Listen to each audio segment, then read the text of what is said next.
VVS iced it out. She on my dick, keep trying to ask how much my fit costs. I don't even get mad, but these broke niggas got me pissed off.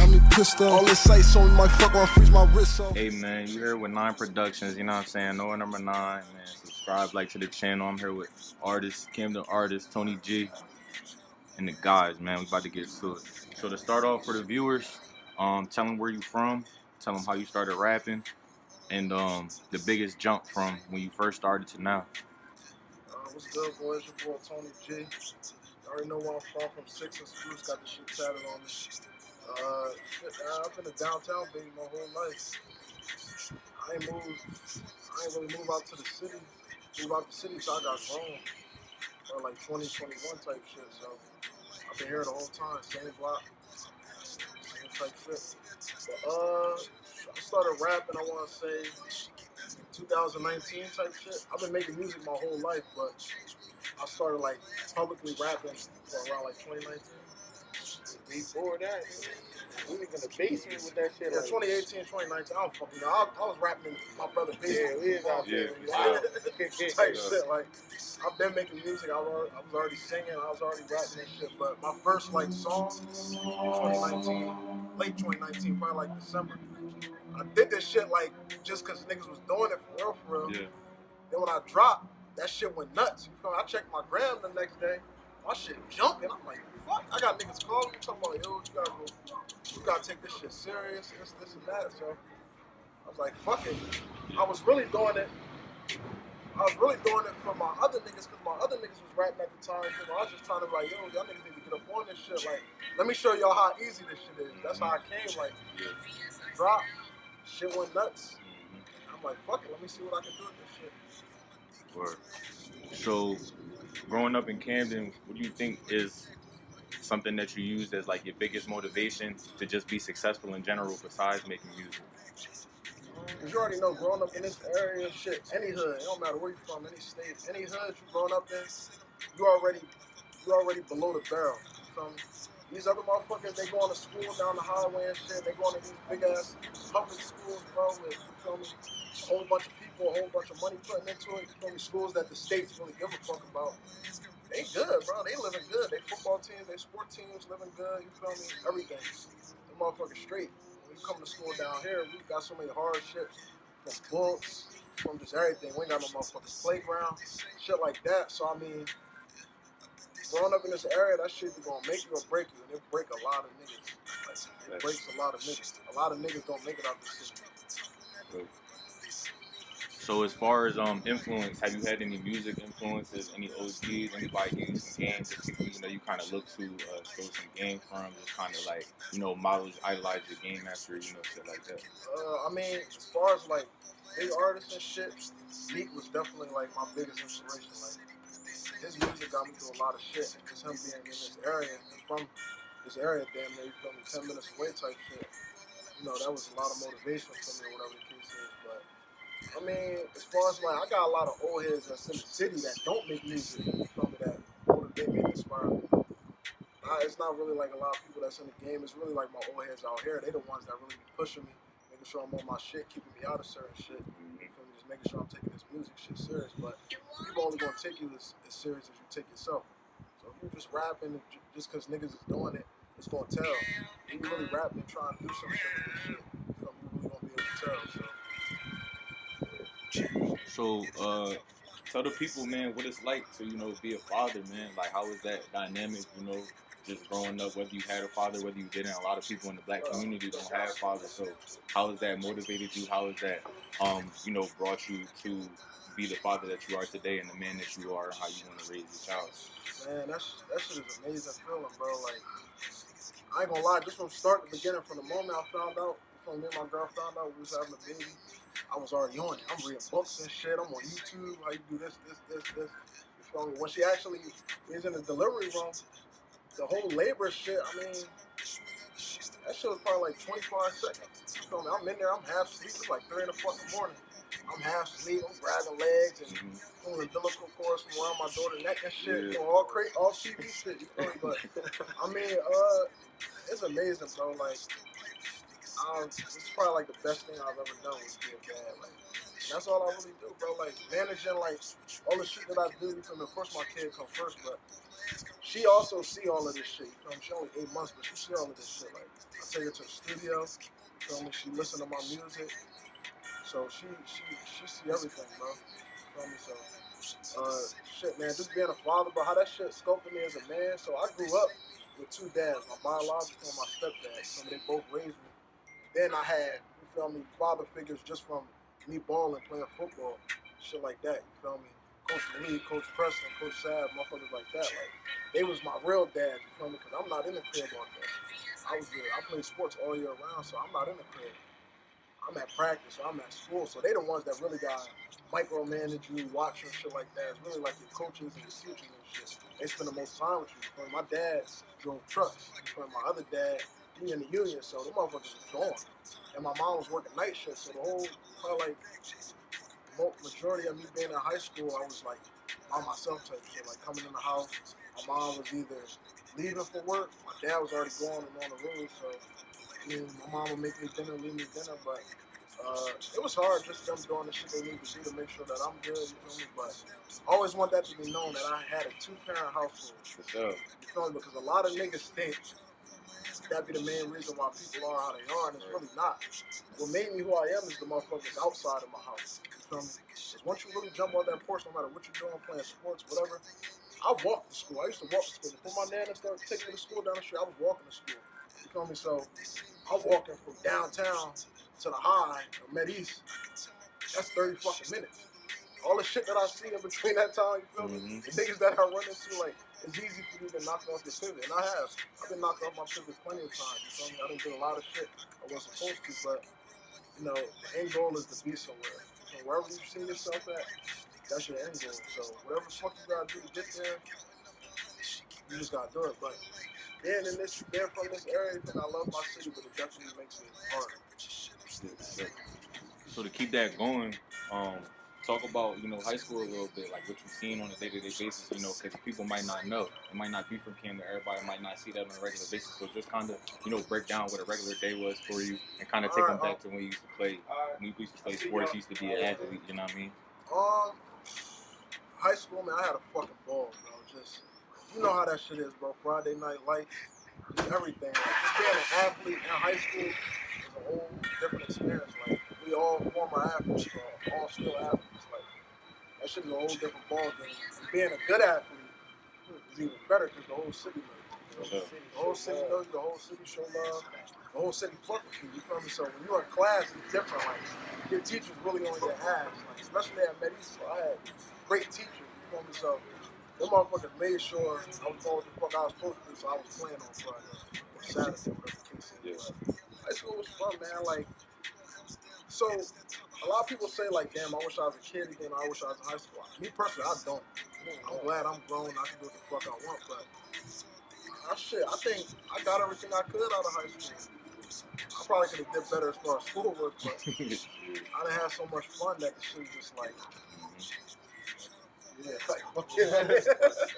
So for my next question, how do you think the music scene is in Camden in general, New Jersey in general? How do you think you and the other artists around could kind of come together or just make it better from what it is right now? Shit, the music scene, man, I ain't gonna lie. I feel as though there's a lot of motherfucking talent just in Camden alone. But there's so much other shit going on outside of music that it make it hard for niggas to really come together, make a song, and just vibe. Like, these artists in Detroit, motherfucking, I ain't gonna really say Philly, but Detroit, you feel me, Cali, Atlanta, these niggas don't even be making songs together, but they be supporting each other, you feel me? Niggas can shoot a video, another nigga that's popping showing up, you feel me? They supporting each other, so it's really beyond music. And there's so much shit going on outside of music in this era that it really makes shit hard for niggas to come together and make shit just a little bit more difficult as far as, just linking up and producing music. But shit, I mean, me personally, I got a lot of niggas in the city that make music. We ain't dropped no shit yet, but we cooking up. Yeah. Basically. So, as far as Tony G, man, like what you got coming next, what can the people expect from you? What they looking forward to? What you got cooking up in the studio? You know what I'm saying? What's your day to day, man? What it's looking like? You know what I mean? Oh man, just working on bringing more music, more visual content for y'all. Because I feel like me personally, that's something I was lacking in. I ain't have a lot of visuals, but I had a whole lot of fucking music. You feel me? So for the people that don't know me, they fuck with my shit heavy, but they want to see what this shit look like. And that's a big part of this music shit.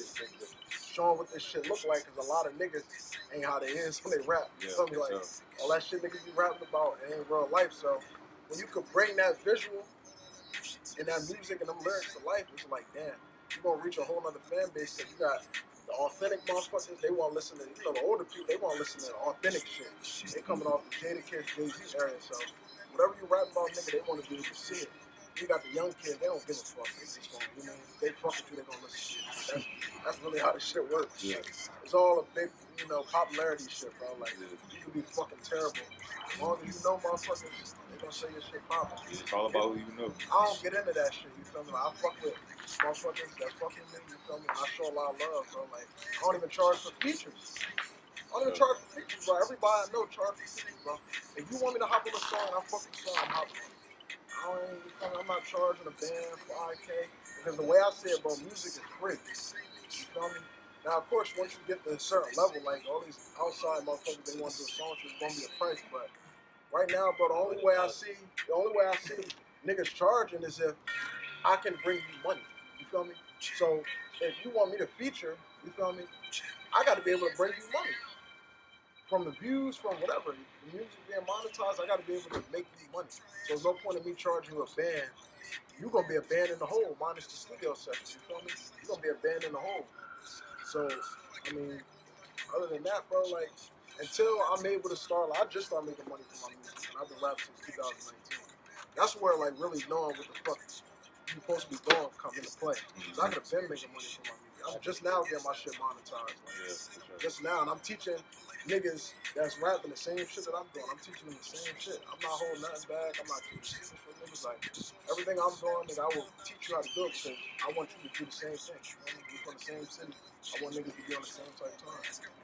So, what do you think is like the biggest thing you learned just as a man in general? Like, if you could like pass something down to the youth, you know what I'm saying? Just something that you take every day, carry with you and use it to your advantage. Shit, the biggest thing that I learned that kept me, you feel me, in these rooms is being respectful. Respecting everybody, bro. No matter what the fuck they do, where they at, respect them. I don't give a fuck that motherfucker Janet. I don't give a fuck you see that motherfucker picking up trash, because everybody come from somewhere or everybody trying to do something for their family. A lot of motherfuckers got family. So if I ain't had no money and I wasn't blessed to be doing what I'm doing, bro, I'll be on the street picking up trash to make sure my daughter eats, bro. I don't give a fuck, bro, with my bare hands. You feel me? So you don't know everybody's story. So the biggest thing for these youth and motherfuckers that shit, even the motherfuckers that's older than me, everybody can benefit from it, bro. Like, just showing respect, just being respectful, respecting your elders, for sure. You feel me? Because they the motherfuckers that set this foundation. I don't give a fuck if you know them or not. Like, help them out. I still help old ladies cross the street. Nigga, I stop my car, help a motherfucker cross their street. I'm respecting everybody. You feel me? Until they stop respecting me, that's when shit changed. But I mean, as far as that, bro, everybody get respect. What would you say is, I guess, the most monumental moment in your life that you had to prevail over? It could be something disappointment. It could be something good, just something that, kind of kick-started something in you that gave you like that fire to just be greater than you were before. Shit, man, me not being able to play football no more, that's probably like the biggest hump I've ever had to get over. Yeah, like, talk about it. So I mean, I've been playing football since I was 5 years old. Like, I was eat, sleep, and breathing that shit, bro. Like, just from me being 5 and me, I ain't stopped playing football until I say like 19 or 20. 19 or 20, yeah. I was at last school I attended was Willie P. You feel me? So I was there balling. I got into some shit, got in trouble.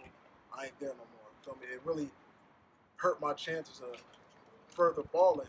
You feel me? So just not being able to do that shit no more, man. That shit broke my heart damn near, bro. Like, cause that's all I know. Yeah. You feel me? Mm-hmm. When that's all you know, it's hard to do other shit. Yeah. You feel me? I was always passionate about music, but that was my bread and butter. You feel me? People that was around me, they're like, yo, this nigga, he probably gonna go to the league.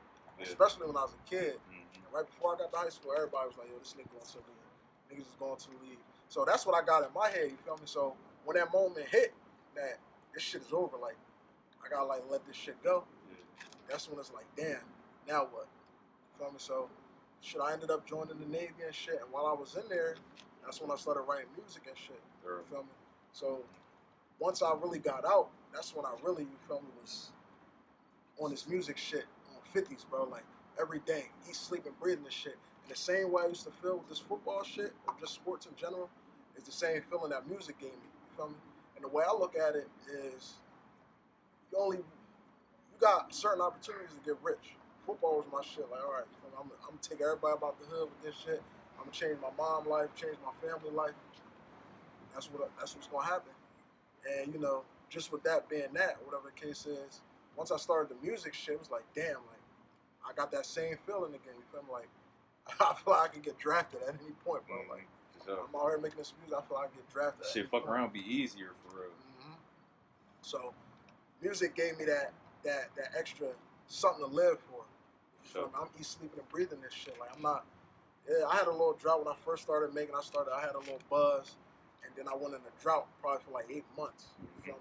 And I wasn't making no music. I wasn't going to the studio. I wasn't shooting no videos. I wasn't doing shit with music. And once I got over that, that was another hump. Once I got over that and shit, ball game, bro. Ball game. You spoke about being in the military, playing football, so you have a high level of discipline coming from your background. How do you apply that same thing to like your everyday work ethic with the music, the studio, writing? Do you like to write? Do you kind of freestyle punching? You know what I'm saying? What's your process look like? So just as far as like different levels of like, I guess you want to say education that I got, like discipline comes into those times where like I'm tired, but I know I gotta finish this shit up for my EP. You feel me? That's where the discipline come in. Like, all right, everything I do is structured. My niggas will tell you, like, when I go to the studio, that shit is structured.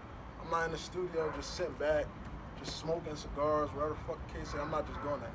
You feel me? I'm going through everything, bro, step by step by step. As far as me breathing, you feel me? As far as the way I sit, all that shit play a part in the music that y'all hear. You know what I'm saying? That's everything in the background. That's why I like when my niggas come, because it's not just we about to have a studio session, we're gonna get lit and post a million fucking IG stories. It ain't like that. It's where everybody come, you feel me? Niggas put their minds together. You feel me? I got other ears. You know what I'm saying? The more people I got, I got other ears. A lot of my sessions is quiet as shit. Like, if you was to walk into that shit, you're like, yo, is niggas really making music, man? Like, them shit's quiet as hell, bro. Yes. Because I'm either, you feel me, tuning some shit, or you feel me, I'm always like either fixing some shit. Me and my engineer, we close. You feel me? Shout out to Prophet and shit. We close as hell. So every time we doing something, there's a lot of shit that I don't even have to do because he know me.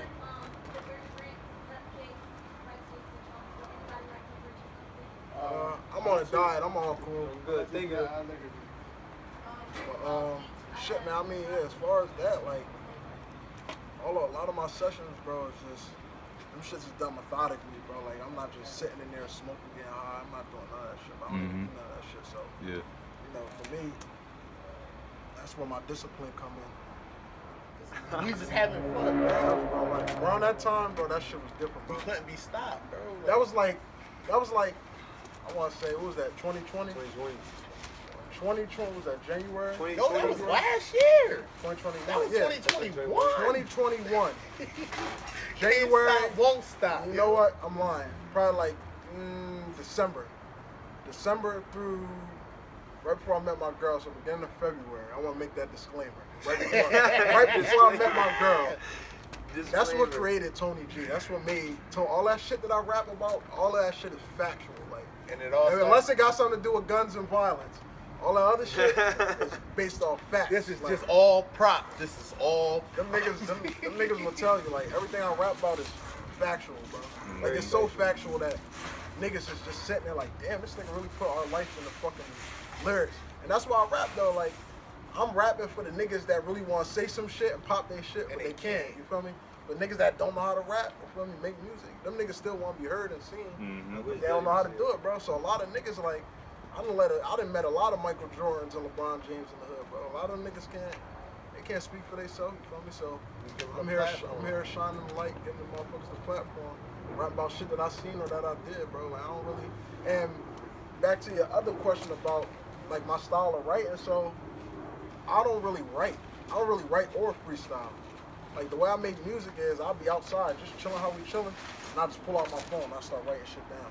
Cause I write shit based off of the shit that I'm doing. You know what I mean? Like that's why my music from when I first started is so different. When my first album that I came out with, motherfucker, Voice of the Trenches, that was all like, I don't want to say stress music, but I was going through shit during that time. You know? I wasn't super lit. You know what I'm saying? I had money, but I wasn't super lit. I wasn't outside. I was stressed the fuck out. You feel me? On the regular. Because I was away, you feel me? I'm out in Virginia, far as hell from my family, shit like that. So all that shit was like kind of like stress music, basically. Now, narcotic music, that's a whole different ball game. That shit is me, I'm lit. This is what I'm doing, nigga. I'm walking in Neiman's and I'm dropping 5, 10. I'm buying the mirrors, I'm doing this. I'm hitting my jewelry, I'm buying shit. Like, that's all I rap about, bro. If you really listen to narcotic music, bro, that's all that most of my songs is about, bro. Shit talking. That shit is real specific. I'm just talking shit. Like Snowfall. I'm just having fun, bro. Like I'm out here having fun with the music shit, but I ain't in competition with nobody. I ain't beefing with nobody. I'm out here making money, put my shit in music, and I'm having fun, bro. And that's what I encourage everybody to fucking do. Do whatever you gonna do, but just have fun with this shit. Whether you playing sports, whether you fucking in the math and shit, just have fun with it, whatever you doing, bro. Because if you ain't having fun, life's too short to not be having fun. Nigga said every song you know Toney gonna talk his shit. He said Lil gonna talk about his Dior's and Cartiers, but Toney gonna talk his shit. Bro, and I really love doing it though, cause it's like I don't get off, bro. I get off. I ain't gonna lie, I get off talking my shit, bro. Like when I'm sitting in the studio and I'm rapping, like it's the shit. I was just writing some shit. I was writing some shit earlier in the car. Like I'll be on the highway writing, bro. Like with my phone driving. I'm on the highway just writing and shit, bro. Like that's how I write. I don't sit down. I'm not like, oh, all right, this Saturday I'm gonna sit down. I'm gonna write this many songs. I don't do that, bro. I never sat down. I don't think I've ever sat down and just was like, I'm about to just have an open writing session. I've never done that. I've never done that. So man, I'm here with Toney G, man, with the guys. What you think is next for ownership, man? How you looking to expand? You know what I'm saying? What do you think is the next process, the next steps to really take your music to the next level? As far as, you know, you spoke about monetization of your music and stuff like that, but just in general, you know, how you think you could put everybody on, you know what I'm saying, or the people that you want to touch, you know what I'm saying? How you feel like you can reach that level, you know what I'm saying? It's really just networking at this point. Like I got the music, you feel me? I got the visuals and shit. It's really just networking. Taking myself and going to these uncomfortable places, you feel me? Locking in with motherfuckers from the D, locking in, going to Cali, going to the A. Like, I've been invited so many places, bro, but I be still doing so much shit here that it's hard to get out there. But that's what's next, bro. Just skipping states, going to do what I do, bro. Go rap, you feel me? Network, whatever the case is. And the more people I network, I ain't no stingy nigga, bro. You feel me? So the more people I network with, the more sources motherfuckers out here gonna have. That's really all it is, bro. Just networking, because that's gonna take you further than your music is, bro. Yeah. You feel me? Unless you like super crazy with the words and shit, bro. Like even those, I know niggas that's way better than me. You feel me? But they ain't really outside. They not really doing that. You feel me? They just rapping. You feel me? So rap is not just what you say. It's who you are, how you portray yourself and shit like that, you feel me? It's more than just making the music, because if it was just about making the music, everybody would be rich. It ain't just about making the music. It's a whole bunch of shit that come with this shit, bro. Where can they find you at? Shit, man, I'm on the gram, Toney G __. Shit, if you watching this, you already know what my Facebook is. My shit stay rocking, okay? But Toney G on Facebook, G with 2 E's at the end. Twitter, Toney G __. All my shit the same, you feel me? YouTube, just type in Toney G and whatever song you want to listen to is going to pop right up. I just dropped Motions, like 20 hours ago? Hard. That shit doing numbers. Last night. Yeah, that shit, I dropped that shit last night. That shit doing numbers, so you got a chance, go check that shit out. Narcotic Music, that shit out right now. Shit super tough. The Deluxe, that's coming real soon. I ain't got a date for y'all because I'm still working some legal shit out, but I got y'all. Deluxe coming soon, within the next 60 days, so. Yes, sir. That's about it. Appreciate y'all niggas, man. Yes, sir. Make sure you follow OTM.LEEL _music too. Yeah, y'all talking that shit. You already know it's .love one, you feel me? Mm-hmm. I gotta put the one in there. The old shit got hat. Definitely. I don't gotta say too much about my girl. You in a little relationship, man. I see y'all, you know what I'm saying, y'all real close, you know what I'm saying. Speak on how y'all kind of locked in, how y'all even got to it, you know what I'm saying. Just y'all relationship in general. Yeah. Alright, so look, so one day, mind you, I always knew Tone since I was like, Kids. what, kids, nigga, fucking jits. So I knew this nigga, you feel me? I had left, I went to go move to Voorhees with my aunt and shit. My mom ain't want me out here no more. I was doing too much when I was a kid. And then I came back because I wanted to go play basketball for the high, and that's when we reconnected through Dustin, who's not here right now. That's my brother. Shout out to Duddy. Shout out to Duddy, man, 856 here. And then, yeah, after we reconnected and shit, like we became friends again, you feel me? Like we was kicking it in school all the time, just being, you feel me? Living like kids and shit, you feel me? And then I left again because Camden High wasn't trying to let me play basketball there or do whatever. So whoop-de-whoop, I went to Gloucester City, you feel me? And after that, he started doing music. Now, later on, me personally, I understand his story because he stopped playing football and shit. I stopped playing basketball, you feel me? And that's all we wanted to do as kids, be professional athletes and shit like that. You feel me? But when life hit, you feel me? That's just how it is. So we reconnected again. He was talking about, yeah, like he liked the way I was running my shit over here, feel me, doing my little OTM shit or whatever. And I told him, like, listen, like, we can come together and we can make this shit a fucking dynamic duo, whatever you want to do. So now I'm basically his manager, you feel me? Also an artist as well, but this nigga goes to the top, man. You feel me? I'm gonna make sure he goes to the top. He gonna make sure he goes to the top. Lil gonna make sure he goes to the top. This is a family. Like, this shit is not about, like, this shit is not about just one individual person trying to have success. We don't do personal accolades over here. This shit is a family thing, and we're gonna build a brand for real. That's how it's gonna go. Boys, I was about to make y'all move. And then I'm like, oh, that's my nephew. I'm like, all right. So when I got out of the car, he said hi, but I'm like, and then I heard your voice, I'm like, oh, shit. Already seen when you was coming. I was like, that's my uncle pulling up. Yeah, I'm like, I don't know who all these guys, but they gotta go. But I'm like, that's my nephew. I can't make him do nothing. But yeah, I got this freaky ass shirt on with all types of hieroglyphics on it. Yo, shit crazy. We down there, we just rapping, just instrumental after instrumental, just going down. Hieroglyphic shirt is crazy. Bro, listen, I got the shit from him. Yeah, I don't even remember what shirt it was, bro. I was rapping, like, making songs and shit. Getting busy on people. This is only when you nigga I had know. Jay Fresh and all them talking about, oh, we rappers. And I'm going on Facebook Live and destroying niggas like, bro, I can rap for real. Don't get it twisted. I rap. This nigga just battling. One thing I bro. can say is Lil is one of the best writers I ever seen in my life. Shit, freestyling too. Freestyling too. Don't get it fucked up. Yo, I'm gonna make a long story short because I got a million of these. No bullshit. We driving from Virginia, bro. Man, we used to be the pipeline, bro. We driving from Virginia to Jersey, like back here, bro. Virginia, back. Like I'm talking about twice in a day, my nigga. We waking up 6 in the morning, boom, gonna do what we gotta do, and we on our way back. We back 11 out o'clock this bitch. at night, we on the road. We're on the road, you feel me, in the Challenger, bro. I tell you, this nigga freestyle from Virginia all the way back. It's 5 hours. It's a 5-hour drive, bro. Never the He same shit. freestyled the whole time, bro. Like, not no bullshit, not no ABC shit, nigga. I'm talking about, like, I thought this nigga wrote this shit, bro. Yeah. He coming off the top with this shit, bro, for 5 hours, though. Like, niggas would rather be sleeping shit. He rapping, bro. Very tough. So I'm not even gonna lie, bro. Like, this is probably the best freestyling nigga I know, bro. Like, that shit is different.